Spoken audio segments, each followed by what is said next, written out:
കേരളത്തിൽ ചുംബന സമരം നടത്തിയത് CPM ആണ്.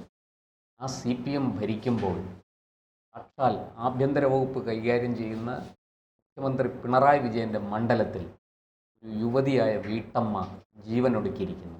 കാരണം സദാചാര പോലീസിംഗ് ആണ്, SDPIയുടെ സദാചാര പോലീസിംഗ്. എന്തുകൊണ്ടാണ് സാർ ഇങ്ങനെയൊക്കെ സംഭവിക്കുന്നത്? ഈ SDPIക്ക് സദാചാര പോലീസ് ചമയാൻ ആരാ അവസരം കൊടുത്തത്? ആരാ അവരെ വളർത്തിയത്? അവർക്ക് ലൈസൻസ് കൊടുത്തത് ആര്?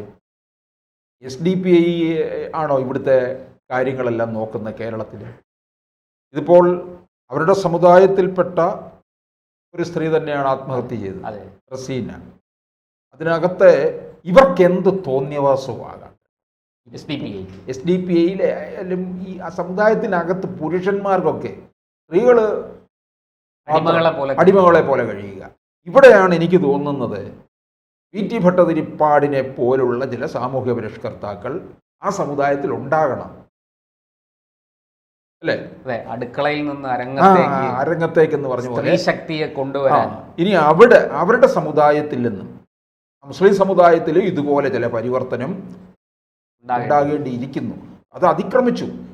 ഇറാനിലൊക്കെ അതിശക്തമായിട്ട് സ്ത്രീകൾ പ്രതിഷേധിക്കാൻ തുടങ്ങിയിട്ടില്ലേ?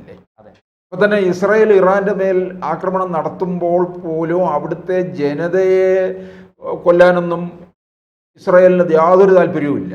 അതുകൊണ്ടാണല്ലോ ഒഴിഞ്ഞു പൊയ്ക്കൊള്ളാൻ പറഞ്ഞത്. ഇസ്രായേലിലെ ജനതയോട് പോലും, പ്രത്യേകിച്ച് സ്ത്രീകളോട് പോലും നെതന്യാഹു ചില ആ യുദ്ധസമയത്ത്, ഗാസയുമായിട്ടുള്ള യുദ്ധസമയത്ത് ചില ആഹ്വാനം നടത്തുകയുണ്ടായി. നിങ്ങൾ സ്വാതന്ത്ര്യം കാക്ഷിക്കുന്നവരാണ് എന്ന് പറഞ്ഞു. ഇവിടെ നോക്കിക്കോ, ഈ സമുദായത്തിനുള്ളിലും വലിയ ഒരു സ്ത്രീകളെ ഒരു വലിയ വിപ്ലവമായിട്ട് രംഗത്ത് വരുന്ന കാലം ദൂരമല്ല. ഇവിടെ ഒരു ആൺ സുഹൃത്തുമായിട്ട് സംസാരിച്ചതിൻ്റെ പേരിലല്ലേ, ഇവിടെ ഒരു സുഹൃത്തുമായിട്ട് സംസാരിച്ചു കഴിഞ്ഞെന്ന് പറഞ്ഞാൽ ആൺ പെൺ വിവേചനം ഇല്ലാതെ നിൽക്കുന്ന ഒരു കാലമാണ്. അങ്ങനെ ഒരു ഡിസ്ക്രിമിനേഷൻ ഒന്നും പാടില്ല, അതില്ല എന്ന് പറഞ്ഞിട്ടും സംസാര സ്വാതന്ത്ര്യം ആരും കവർന്നെടുത്തതല്ല. എന്നിട്ട് അല്ലെങ്കിൽ എന്താ, ഇത് നടന്നിരിക്കുന്നത് മുഖ്യമന്ത്രിയുടെ മണ്ഡലത്തിലാണ്. അതാണ് അതിൽ ഏറ്റവും പ്രധാനപ്പെട്ട ധർമ്മടം മണ്ഡലം, കണ്ണൂർ, പിണറായിക്ക് സമീപം. ഇതിപ്പം വേറെ എവിടെയെങ്കിലും ആയിരുന്നെങ്കിൽ എന്ത് പറഞ്ഞെന്നറിയാമോ? കേന്ദ്രത്തെ നോക്കി ഭരണകൂട ഭീകരത, ഫാസിസം, മണ്ണാങ്കട്ട. ഏതായാലും BJP ഭരിക്കുന്ന സംസ്ഥാനത്തെക്കാനും ആയിരുന്നെങ്കിൽ നമ്മുടെ മാധ്യമങ്ങളും ഈ CPM-ഉം മുഖ്യമന്ത്രി പിണറായി വിജയൻ തന്നെ നേരിട്ടിറങ്ങി പട നയിച്ചേ. അതെ, എന്താ MA വാ വിളിക്കാത്ത? എന്ത് ഇപ്പോൾ അനങ്ങുന്നുണ്ടോ? ഇല്ലല്ലോ. ഇതൊക്കെ ശരിക്കും പറഞ്ഞാൽ ഏറ്റവും കൂടുതൽ ചർച്ച ചെയ്യേണ്ടതാണ്. ഈ SDPI ഇക്കാരെയൊക്കെ വളർത്തിയതിൽ ഇവർക്കെല്ലാം പങ്കുണ്ട്.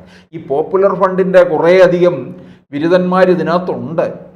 SDPI പിന്നെ സമീപകാലത്ത് അവരുടെ ഇടയിലും വലിയ റെയ്ഡൊക്കെ നടന്നു. ഇവർ അംഗീകൃത രാഷ്ട്രീയ പാർട്ടി എന്നുള്ള രീതിയിൽ പിടിച്ചു നിൽക്കുകയാണ്. പക്ഷേ അംഗീകൃത രാഷ്ട്രീയ പാർട്ടികളെയും നിരോധിക്കാം. അത് നിരോധിക്കുന്നതിന് അതിൻ്റെതായ കാരണങ്ങൾ കണ്ടെത്തിക്കഴിഞ്ഞാൽ അത് നിരോധിക്കുകയും ചെയ്യും. മിക്കവാറും SDPIക്ക് അങ്ങനെ ഒരു പിടി വീഴാനുള്ള സാധ്യത ഉണ്ടെന്നുള്ളതാണ്.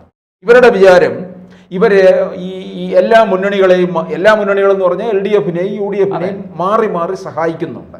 അതിൻ്റെ ഇത്തിരി ഹുങ്കാണ് അവര് കാണിക്കുന്നത്.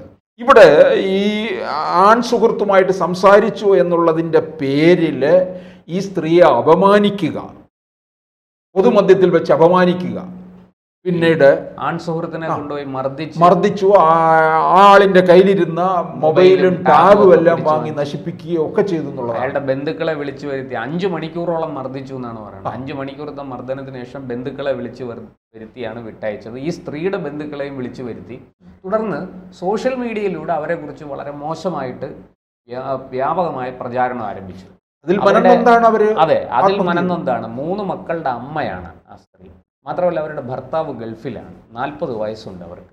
ആ സ്ത്രീയെക്കുറിച്ചാണ് ഇങ്ങനെ ഒരാണുമായിട്ട് സംസാരിച്ചു. എനിക്ക് തോന്നുന്നു ഈ സംസാരിച്ച ചെറുപ്പക്കാരൻ ഒരു പക്ഷേ ഇവരുടെ സമുദായത്തിൽപ്പെട്ട ആളായിരിക്കില്ല, ഒരു അമുസ്ലിം ആകാൻ സാധ്യതയുണ്ട്. അത് ഈ SDPIയെ സംബന്ധിച്ചിടത്തോളം മുസ്ലിം സ്ത്രീകളും മുസ്ലിം പെൺകുട്ടികളും അമുസ്ലിങ്ങളോട് സംസാരിക്കരുത്. അതേസമയം മുസ്ലിം ചെറുപ്പക്കാർക്ക് തിരിച്ച് ഹിന്ദു ക്രിസ്ത്യൻ പെൺകുട്ടികളോട് സംസാരിക്കാം, തട്ടിക്കൊണ്ടുപോകാം, അവരെ എന്തും ചെയ്യാം. ഇതാണ് പോപ്പുലർ ഫ്രണ്ടിൻ്റെയും അതിൻ്റെ രാഷ്ട്രീയ രൂപമായ SDPIയുടെയും ഒക്കെ അവരുടെ ഒരു പ്രഖ്യാപിത നയം ഇതാണ്.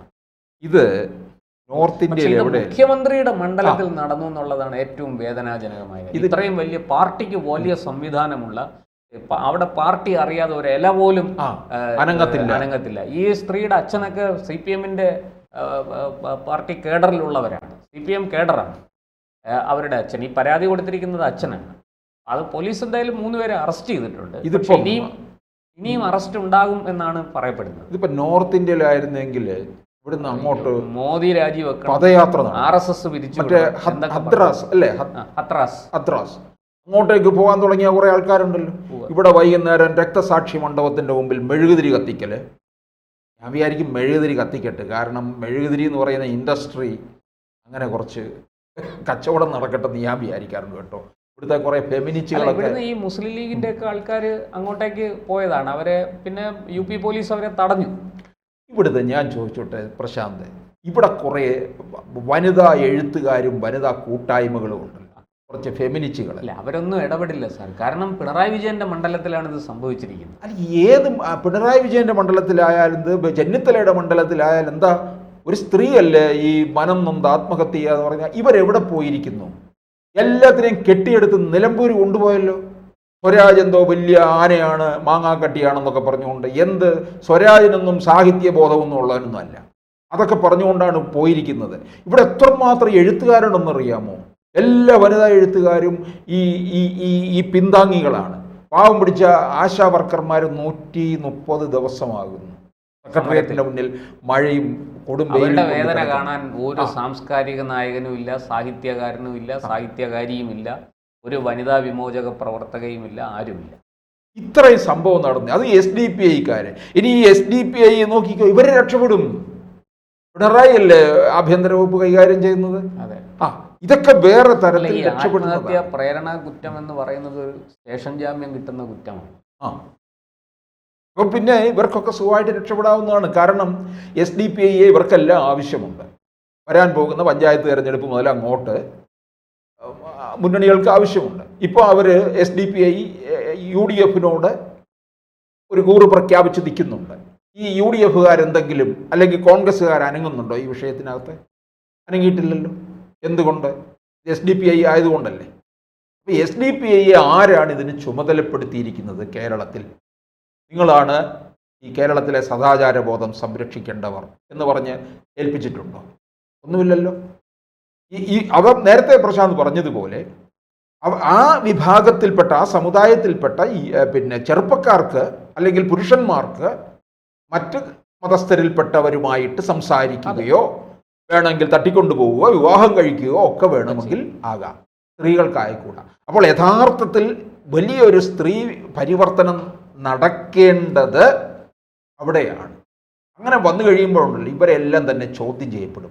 ഇറാനിലെ സ്ത്രീകളെ അടിവസ്ത്രമിട്ടുകൊണ്ട് ക്യാമ്പസിൽ നടന്നതുപോലെ ഇവിടെ നോക്കിക്കോ, ഇതിൽ പ്രതിഷേധിച്ചുകൊണ്ട് ചിലപ്പോൾ അടിവസ്ത്രം ധരിച്ചുകൊണ്ട് പല പ്രദേശങ്ങളിലൂടെ ഇവർക്കെതിരെ പ്രതിഷേധം രേഖപ്പെടുത്തുന്നത് നമുക്ക് അധികം വൈകാതെ കാണാമെന്നുള്ളതാണ്. അപ്പോൾ ഇവരുടെ ഈ മേൽക്കുപ്പായം ഒക്കെ തന്നെ വലിച്ച് ഊരി എറിയുമെന്നുള്ളതാണ്.